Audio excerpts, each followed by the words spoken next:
Seja bem-vindo a mais um episódio do podcast Miguel Sousa Tavares de Viva Voz. Esta semana falamos de poder e do povo, ou será do poder do povo? Já vamos perceber na conversa que arranca dentro de instantes. Eu sou a Paula Santos.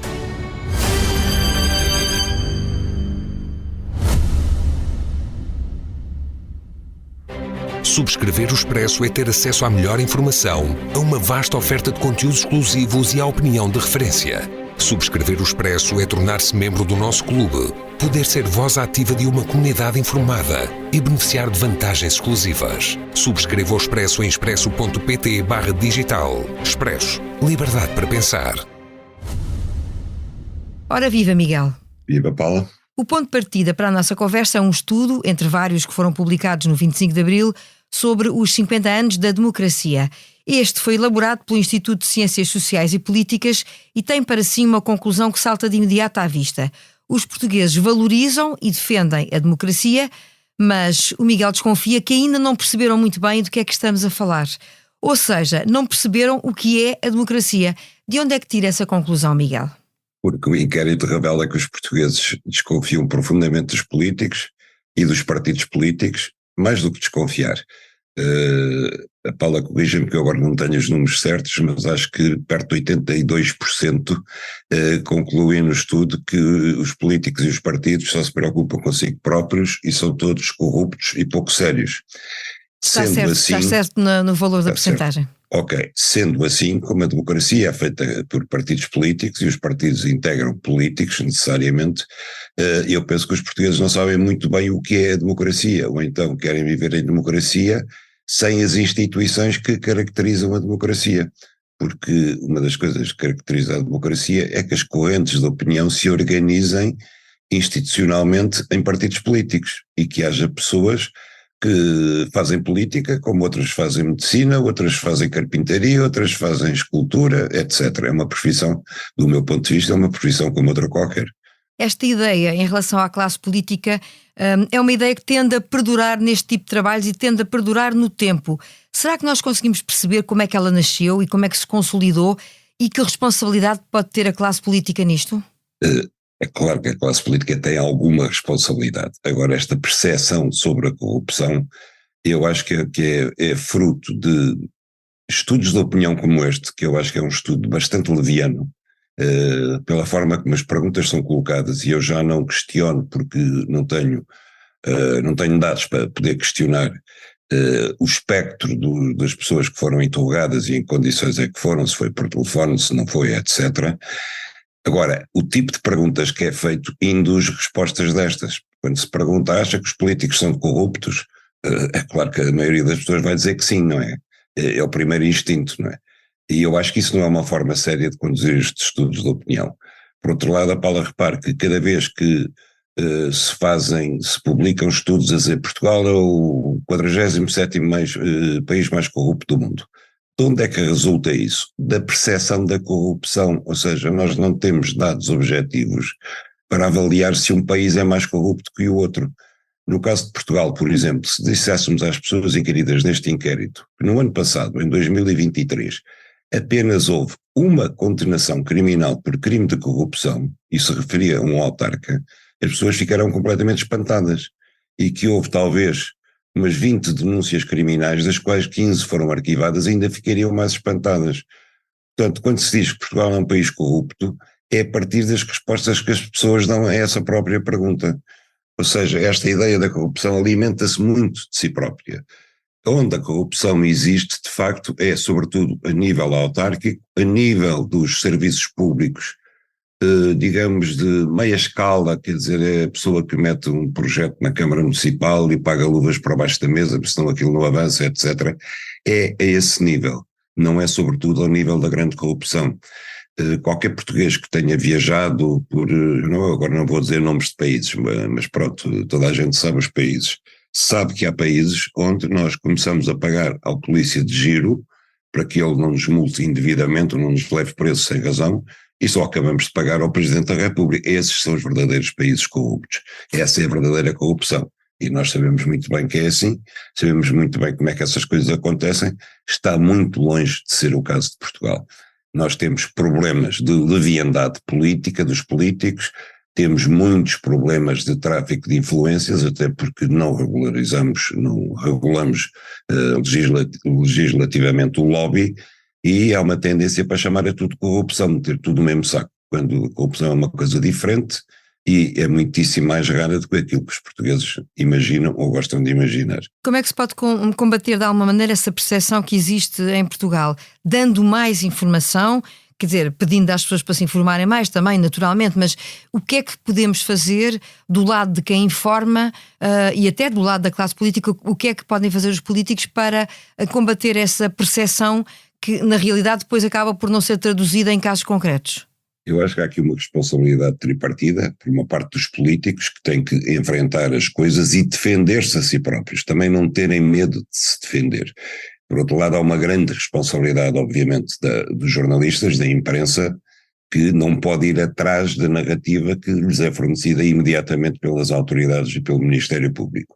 Tem que se questionar, tem que fazer o seu papel, tem que exercer em nome dos suspeitos o contraditório, mesmo que eles próprios o não façam, tem que pôr as perguntas que devem ser postas e, por outro lado, obviamente, tem que haver uma mudança de atitude do Ministério Público, em particular do DCAP, que é quem conduz estes casos normalmente, para ter a noção de que está a contribuir para este clima de desconfiança de tudo e todos dos políticos, que é um clima que só aproveita o populismo, a demagogia e o extremismo. Uma ida da Procuradora ao Parlamento, como chegou a sugerir o Presidente da Assembleia da República numa entrevista para prestar esclarecimentos, seria uma boa ideia, na sua opinião?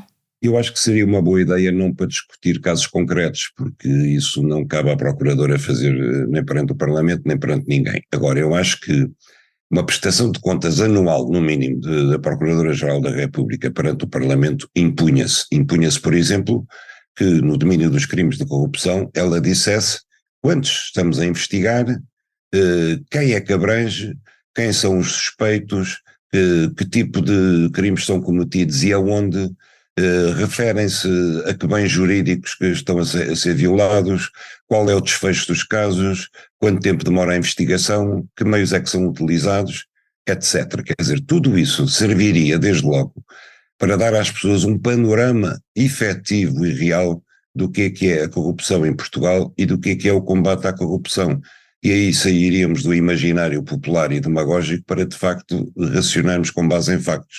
Eu acho que isso ela devia fazer, até porque há uma lei de enquadramento dos crimes que devem ter prioridade de investigação por parte do Ministério Público, e a Procuradoria deveria prestar contas de como é que está a executar essa lei, quer dizer, quais são os crimes que estão a ser mais combatidos, mais investigados, qual é o desfecho dessas investigações, porque isso também é importante. Fazem isso, por exemplo, nos Estados Unidos, quer dizer, os promotores do Ministério Público, os procuradores, têm que prestar contas das investigações que estão a fazer, porque lá, ainda por cima, vigora um princípio que é sagrado: o dinheiro dos contribuintes não pode ser deitado à rua. E todas as investigações criminais nos Estados Unidos são acompanhadas de um relatório de quanto é que custou aquela investigação aos contribuintes americanos, exatamente para que eles possam medir como é que a justiça está a funcionar, qual é o custo-benefício de cada investigação e do total das investigações. E depois os procuradores são eleitos em função dos resultados apresentados. Eu não defendo a eleição dos procuradores do Ministério Público, mas defendo uma prestação de contas efetiva e que ponha os pontos nos is sobre a situação criminal em Portugal e a situação das investigações. Essa imagem de uma classe política que não funciona, voltando ao estudo, e de uma elite que só se beneficia a si própria, acaba a levar os inquiridos por vezes a concordar com ideias perigosas para a democracia, como é o caso de defenderem líderes totalitários que concentram em si todo o poder e todas as decisões. Como é que se combate um cenário político destes? De que forma, Miguel? Pois, essa é uma das contradições do estudo, é que por um lado defendem a democracia, por outro lado defendem um líder forte. Há aqui quase um desejo oculto de termos um Salazar democrático, que é uma coisa que é uma contradição em termos, que é uma coisa impossível de ter. Eu penso que é engraçado porque os portugueses têm, em relação aos políticos, muito uma conversa de bota abaixo geral. que nós ouvimos nos cafés, nas redes sociais, etc. Quer dizer, são todos corruptos, são todos incompetentes, só se preocupam consigo próprios.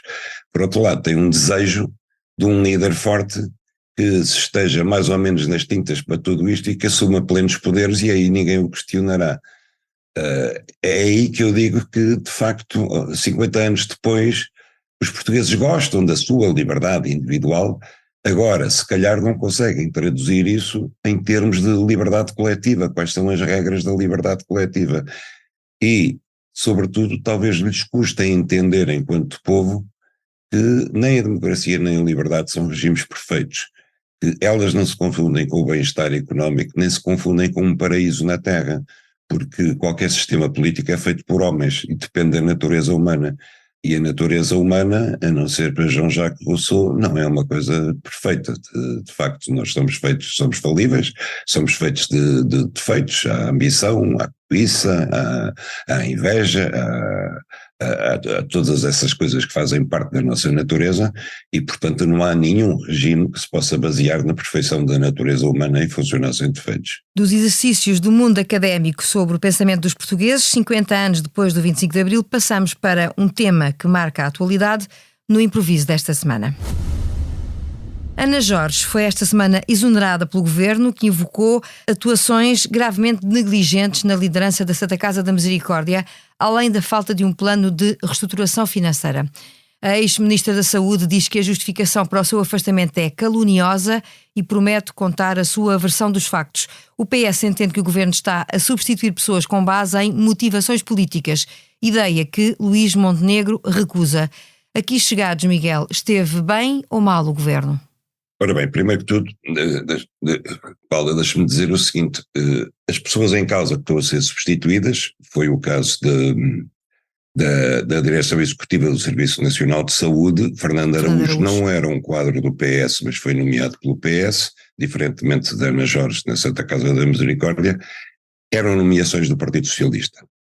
E perspectiva-se que o mesmo venha a acontecer na Agência para as Migrações e talvez no Instituto Financeiro de Gestão da Segurança Social. Pelo menos a tentação do atual governo de fazer mudanças de topo aí parece-me evidente. E parece-me evidente que estamos perante casos de saneamento. Saneamento político, nos casos, saneamento pessoal no outro, ou saneamento por ambas as razões. Não acha que possa haver razões que justificam o afastamento? Vamos ao caso de Fernando Araújo. Fernando Araújo sai por discordâncias de funcionamento com a atual Ministra da Saúde, que já se sabia que existiam antes e que a tinha levado a sair do Hospital de Santa Maria. O que eu acho aí preocupante é que era um modelo que estava a ser testado há pouco mais de um ano e que agora recomeça do zero. E isso, para um governo que apenas está em funções há um mês e que se calhar tem como perspectiva governar menos de um ano, é altamente preocupante. Quer dizer, em Portugal, quando se ensaia uma reforma profunda ou uma revolução de determinado setor, não se dá tempo sequer para testar se isso funciona ou não, porque vem outro titular da pasta e resolve mudar tudo. E resolve mudar tudo antes mesmo de avaliar os resultados, porque a Ministra da Saúde não teve tempo para avaliar quaisquer resultados do funcionamento da Direção Executiva do Serviço Nacional de Saúde. E pediu a Fernando Araújo que no prazo de um mês lhe apresentasse um relatório completo das atividades do serviço a que ele presidia e um plano de reestruturação, uma coisa completamente impossível de fazer no prazo de um mês. Um relatório todo do funcionamento todo do Serviço Nacional de Saúde e um plano de reestruturação. Portanto, ela já sabia que estava a empegar porta fora, foi o que fez. O caso da Santa Casa da Misericórdia é ainda mais difícil de entender como outra coisa que não seja um saneamento por razões políticas ou pessoais, porque não é no prazo de 3 ou 4 semanas de governo, dos quais a primeira semana foi praticamente, o governo passou praticamente a tirar fotografias, não fez mais nada, portanto não é no prazo de 3 semanas que a Ministra do Trabalho consegue perceber que há graves, qual foi a expressão que ela usou? Paulo, ajude-me lá, graves. Deixe-me ver que eu tenho aqui escrita, basicamente tem a ver com atuações gravemente negligentes. Exatamente, gravemente negligentes e incapazes de reestruturar financeiramente. Sim, de apresentar um plano de reestruturação financeira, por não ter apresentado. Como é que uma pessoa que acaba de chegar à pasta sabe que houve atuações gravemente negligentes e incapacidade de reestruturar? Não sabe. É óbvio que não sabe. Isto são denúncias que vieram lá de dentro de pessoas da AD. Obviamente. E não é por acaso que, no mesmo dia em que ela admitiu na véspera, a vereadora da AD, uma das vereadoras da AD com esta pasta na Câmara Municipal de Lisboa, se lembra também de fazer um comunicado a dizer que a Santa Casa da Misericórdia está a falhar a sua missão na cidade de Lisboa. Não é por acaso.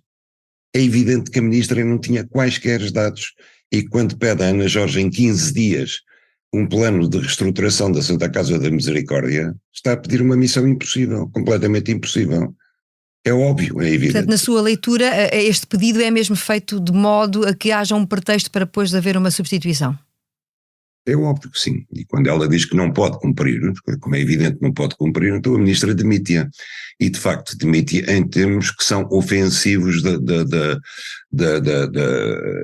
hombridade profissional de qualquer pessoa. Quer dizer, quando fala em incapacidade e em graves de uma apelação delituosa quase à frente da Santa Casa, sem ter ainda qualquer fundamento, sem concretizar em quê, é ofensivo, não é?